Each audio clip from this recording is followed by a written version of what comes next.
부산의 회색빛 하늘 아래 해운대 해변은 고요했지만 김민주 45의 마음은 폭풍우가 몰아치고 있었다. 10년 전 12살이던 딸 세연이 사라진 바로 그곳. 파도가 모래사장을 쓸고 가는 소리는 마치 세월의 흔적처럼 그녀의 가슴을 긁어내렸다. 매일같이 이곳을 찾아와 딸의 흔적을 찾던 그녀의 모습은 이제 해변의 풍경의 일부가 되었다. 민주는 손에 쥔 낡은 팜플렛을 바라보았다. 거기에는 10년 전 해맑게 웃고 있는 딸 세연의 사진이 바래진 채 박혀 있었다. 시간은 모든 것을 잊게 만든다고들 했지만 민주에게는 단 하루도 고통에서 벗어날 수 없었다. 그녀의 삶은 딸을 찾기 위한 끝없는 싸움이었고 그 싸움은 그녀의 영혼을 조금씩 갉아먹고 있었다. 그녀의 낡은 아파트 벽면은 온통 세연이의 사진과 실종 당시의 단서들로 가득했다. 마치 작은 수사본부처럼 꾸며진 그곳은 민주가 세상을 향해 닫아버린 문이었다. 남편은 10년의 고통을 견디지 못하고 그녀를 떠났고 민주는 홀로 이 모든 무게를 짊어지고 있었다. 매일 밤 그녀는 딸의 마지막 모습이 담긴 CCTV 영상을 수백 번씩 돌려보며 혹시나 놓친 단서가 있을까 애썼다. 10년 전 그날 세연이는 친구와 헤어진 후 혼자 집으로 돌아오는 길이었다. 영상 속 세연이의 작은 뒷모습은 민주에게는 영원한 고통으로 남았다. 그녀의 삶은 더 이상 의미를 찾을 수 없었다. 어느 날 오후 텅 빈 집 안으로 한 통의 우편물이 배달되었다.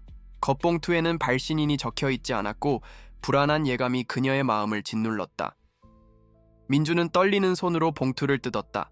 안에는 낡은 종이 한 장이 들어있었다. 종이에는 펜으로 쓴 서툰 글씨로 짧은 문장이 적혀 있었다. 세연이는 사라진 것이 아닙니다. 그녀는 그날 가장 가까운 사람에게 버려졌습니다. 이 충격적인 문장을 읽는 순간 민주의 온몸에 전율이 흘렀다. 10년의 슬픔과 절망이 한순간에 분노와 혼란으로 바뀌는 순간이었다. 민주의 눈동자에 걷잡을 수 없는 분노가 피어올랐다. 그동안의 모든 절망과 무력감이 거짓이었다는 사실이 그녀를 뒤흔들었다. 딸이 사라진 것이 아니라 누군가에게 버려졌다니. 그것도 가장 가까운 사람에게. 이 글은 단순히 그녀의 가슴을 찌르는 칼날이 아니라 10년 동안 쌓아온 모든 감정을 한순간에 무너뜨리는 충격적인 폭로였다. 그녀는 종이를 구겨쥐며 몸을 떨었다. 도대체 누가, 왜 이런 끔찍한 거짓말을 한단 말인가? 아니, 만약 이것이 거짓이 아니라면? 그녀는 그동안 아무것도 모른 채 살아온 것이 아닌가? 불신과 의심이 민주의 마음을 점령했다. 그녀는 그동안의 모든 수사 기록을 다시 꺼내보며 단서들을 훑었다. 그녀의 머릿속에는 오직 한 사람, 당시 사건을 담당했던 형사 박지훈 50의 얼굴이 떠올랐다. 그는 사건을 해결하지 못한 채 죄책감에 시달리다 결국 경찰을 그만두었다고 들었다.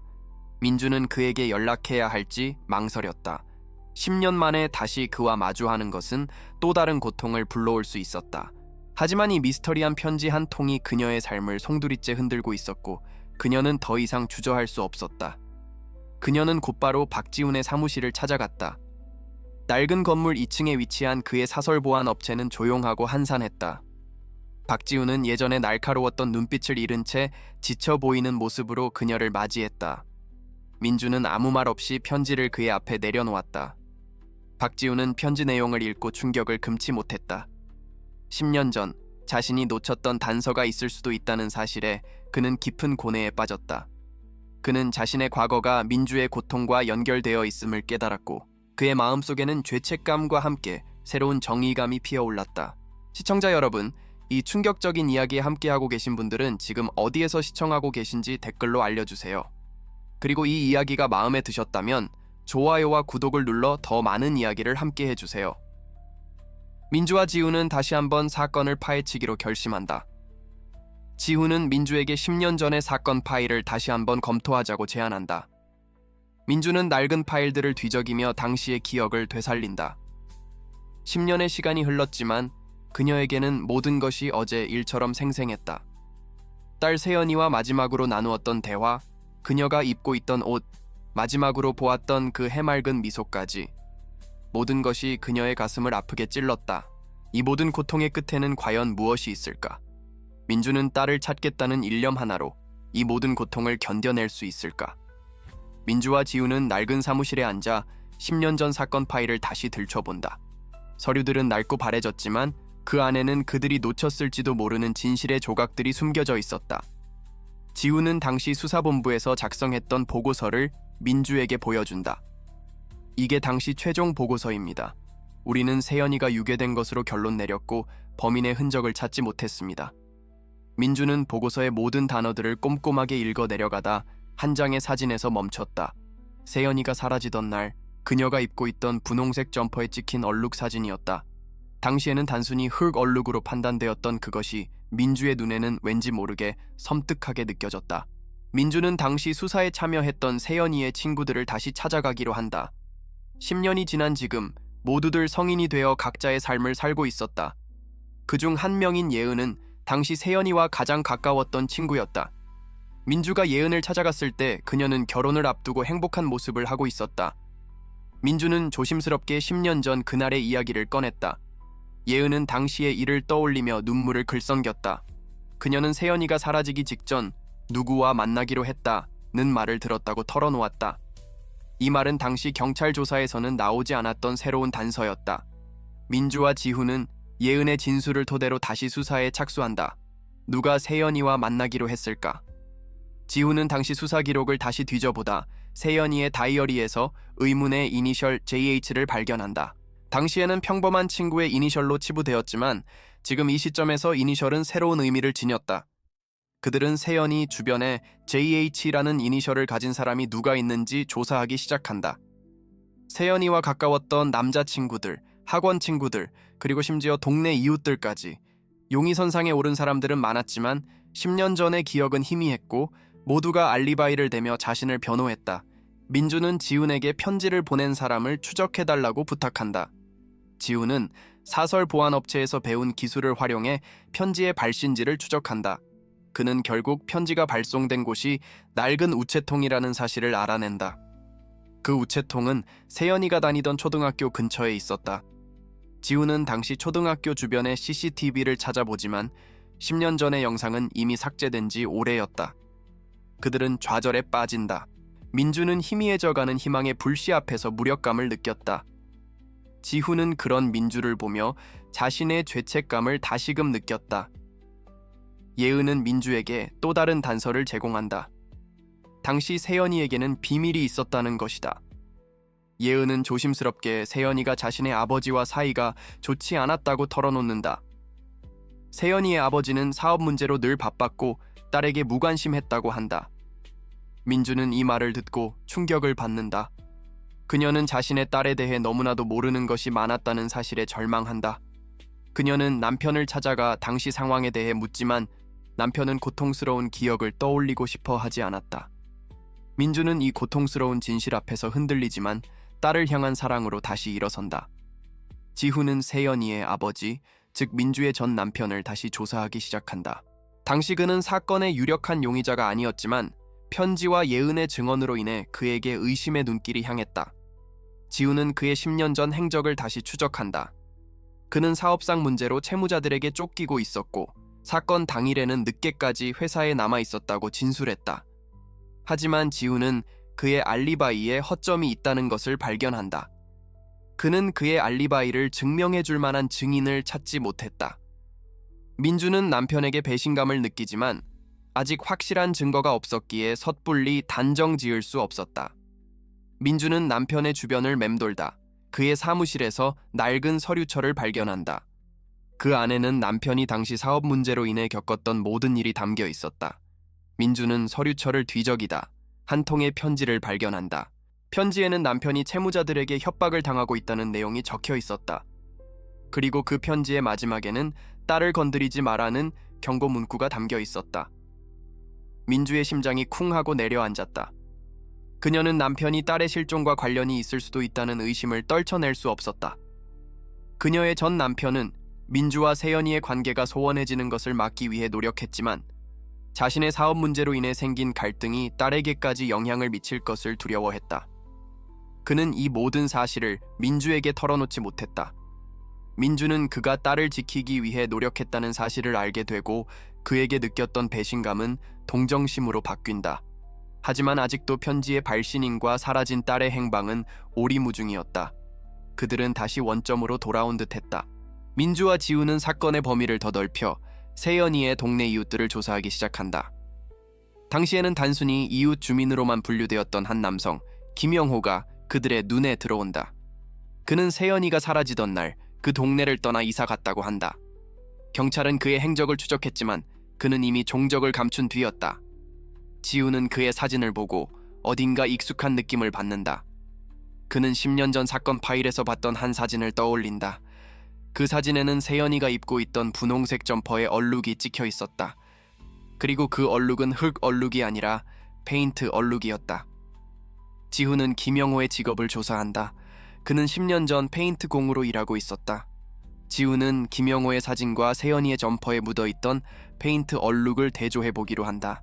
그가 페인트를 칠했던 건물 사진을 찾아내고 그 건물에서 사용된 페인트 색깔과 세연이의 점퍼에 묻은 페인트 얼룩이 일치한다는 사실을 밝혀낸다. 이 충격적인 사실은 그들을 흥분과 동시에 불안하게 만들었다. 10년 동안 미제로 남아있던 사건이 해결될 실마리가 잡힌 것이다. 하지만 김영호의 행방은 여전히 묘연했다. 지우는 그의 과거 행적을 끈질기게 추적한다. 그는 김영호가 마지막으로 살았던 집 주변의 이웃들을 찾아가 그에 대해 묻는다. 한 늙은 할머니는 김영호가 이사 가기 전 자주 아이들을 가르쳤다는 사실을 털어놓는다. 그는 동네 아이들에게 그림 그리는 법을 알려주곤 했다고 한다. 특히 세연이에게 애정을 가졌다는 할머니의 말에 민주와 지후는 혼란에 빠진다. 과연 이 남자는 딸을 납치한 범인일까?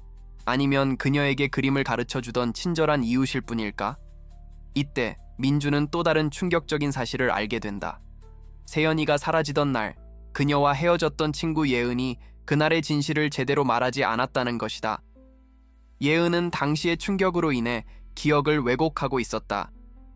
예은은 민주에게 사실은 그날 세연이가 김영호의 집으로 갔다고 털어놓는다.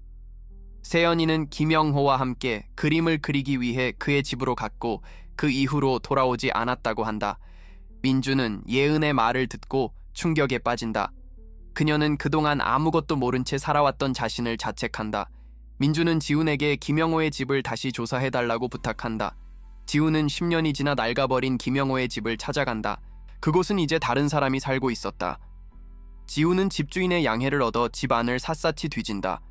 그는 벽면에 덧칠된 페인트를 발견하고 그 밑에 숨겨진 그림을 찾아낸다. 그림 속에는 세연이가 활짝 웃고 있었다. 그림 옆에는 너를 위한 그림이라고 쓰여 있었다. 이 그림은 과연 무엇을 의미하는 걸까? 민주와 지훈은 혼란에 빠진다. 지훈은 끈질긴 추적 끝에 김영호가 현재 부산의 한 외딴 섬에 살고 있다는 정보를 입수한다. 민주와 지훈은 희미한 희망을 품고 그 섬으로 향한다. 그들은 김영호의 집을 찾아냈지만 문은 굳게 닫혀 있었다. 그들은 집 문을 두드린다. 문이 열리고 그들의 앞에 서 있는 남자는 늙고 지쳐 보였다. 그는 10년 전 세연이에게 그림을 가르쳐주던 그 친절한 이웃 김영호였다. 민주와 지훈은 숨을 죽인다. 이 남자가 과연 10년 전 사건의 진실을 알고 있는 것일까? 김영호는 민주를 보자마자 눈물을 흘린다. 그는 자신이 세연이에게 그림을 가르쳐주던 스승이었지만 그녀의 실종에 대한 죄책감에 시달려왔다고 털어놓는다. 민주는 그에게 당시 상황에 대해 묻는다. 김영호는 조심스럽게 입을 연다. 그날 세연이는 제게 마지막 그림을 그려주러 왔어요. 그리고 제게 자신의 비밀을 털어놓았죠. 민주와 지훈의 심장이 빠르게 뛰기 시작한다. 세연이가 그에게 털어놓은 비밀은 과연 무엇일까? 김영호는 세연이가 실종된 날 그녀에게서 들었던 충격적인 사실을 털어놓는다. 세연이는 집안의 불화로 인해 힘들어하고 있었고 특히 아버지와의 관계가 좋지 않았다고 한다. 세연이는 김영호에게 자신의 마음을 담은 그림을 그려주며 집을 떠나고 싶다고 말했다고 한다. 민주는 딸이 겪었던 고통을 알게 되고 그녀의 마음은 슬픔과 분노로 뒤섞인다. 그녀는 딸의 마지막을 함께 해주지 못했다는 사실에 깊은 자책을 느낀다. 지훈은 김영호에게 세연이가 마지막으로 남긴 편지나 물건이 없었나요? 라고 묻는다. 김영호는 잠시 망설이다 낡은 상자 하나를 꺼낸다. 상자 안에는 세연이가 마지막으로 그에게 주었던 그림과 함께 작은 봉투 하나가 들어있었다. 봉투에는 아빠에게라고 쓰여 있었다. 민주의 손이 떨리기 시작한다. 그녀는 봉투를 열었다.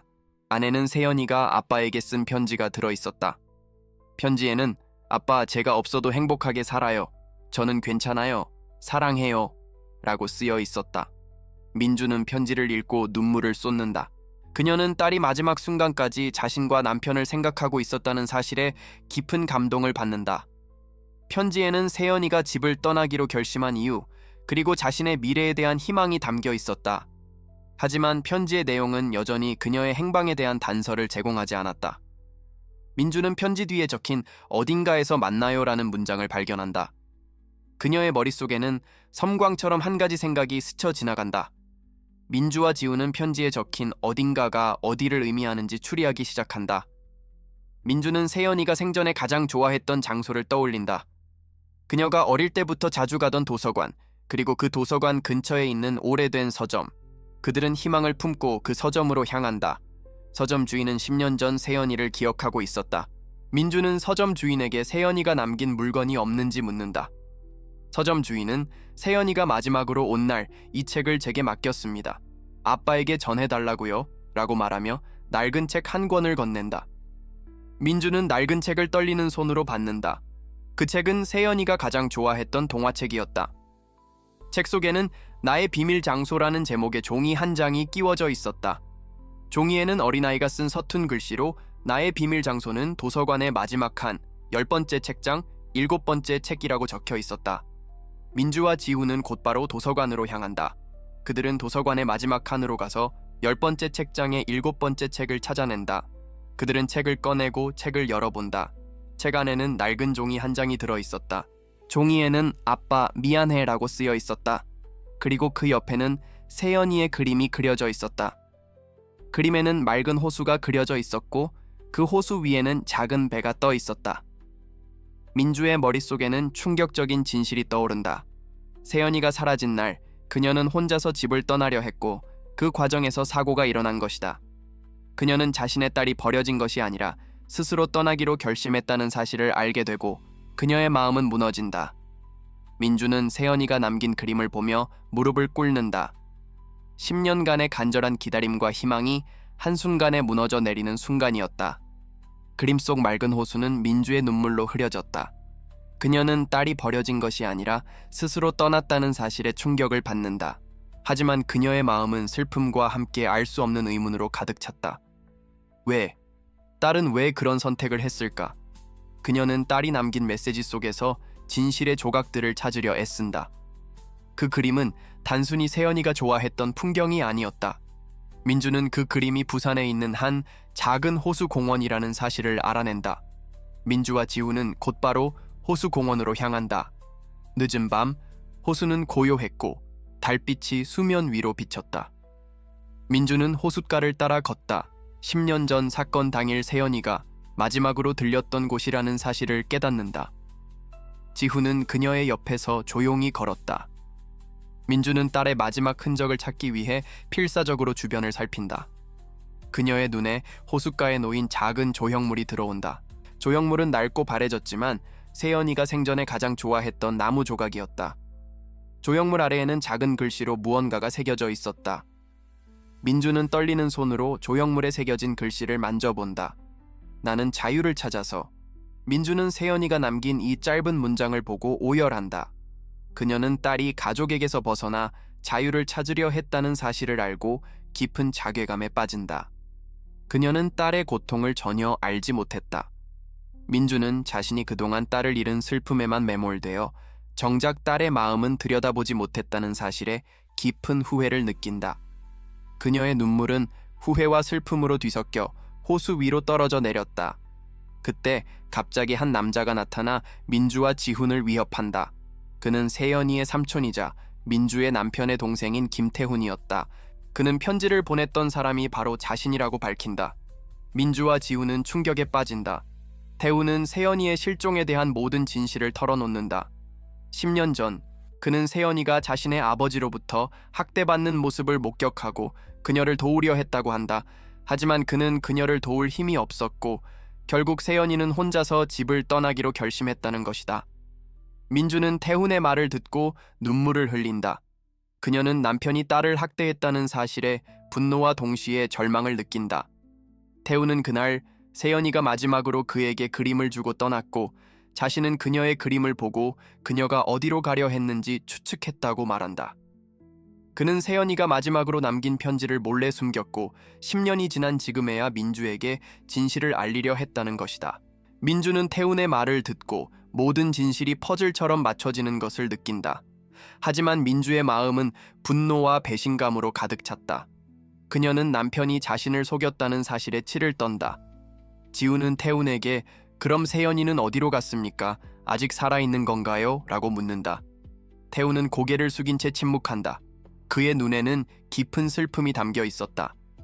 그는 세연이가 떠나던 날 그녀가 사고를 당해 사망했다는 사실을 털어놓는다. 민주는 그의 말을 듣고 모든 힘이 빠져나간다. 10년의 기다림, 10년의 희망이 한순간에 사라지는 순간이었다.